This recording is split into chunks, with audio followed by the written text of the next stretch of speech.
So we're going to use the same melody that we just learned, but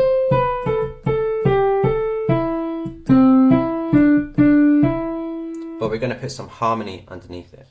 And harmonic notes we're going to decide are going to be based on the chords in the chord boxes, the symbols that we're going to be using. So the first one is a C. So we're going to use the notes from the C chord. That's a C chord. That's a C, E and G root position.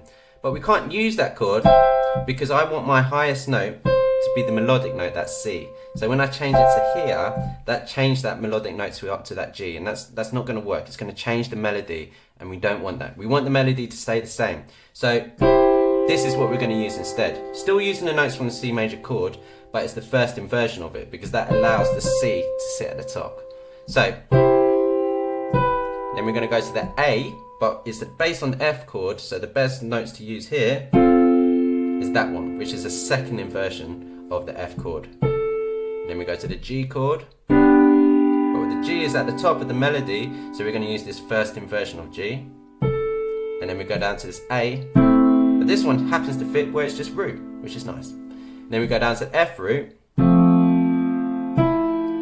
then a G chord, and then the E, which is going to be our next note, but we're going to have it as a C chord, so we could put the C and the G underneath it, and that is a C second inversion. So practice this chord sequence, this melodic change with the harmony underneath, but notice that the melody is unaffected. The melody still sits on top of all the notes. Here we go. 1, 2, 3, 4.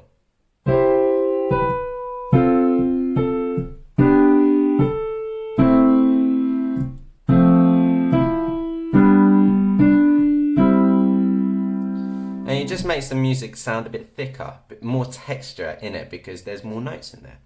Now we're going to add once you've got that perfect, we're going to add the left hand notes. And the left hand notes we choose are just the chord notes as bases, apart from the second to last note.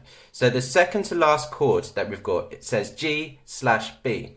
That means play a G chord, but put a B in the bass. So a normal G chord that we've got here, we've got a G root, and with a G underneath it, sounds lovely, okay? But what we're going to do, we're going to mix it up and play it with a B underneath, and that gives it a bit more interesting flavour, and it's quite nice because that B resolves then onto the C, which is the final chord we've got, okay? So with that chord 5, the G chord, but with the B underneath, and then goes chord 1 to the C. So this is what it sounds like hands together. Once you've mastered the right hand and the left hand, see if you could put it together with me. 1, 2, 3, 4.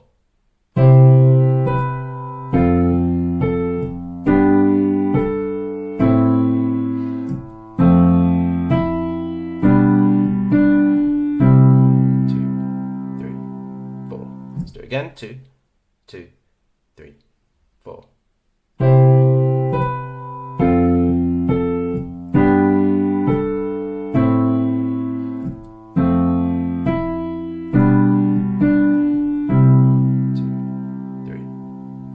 See if you can master that and get it as legato as possible.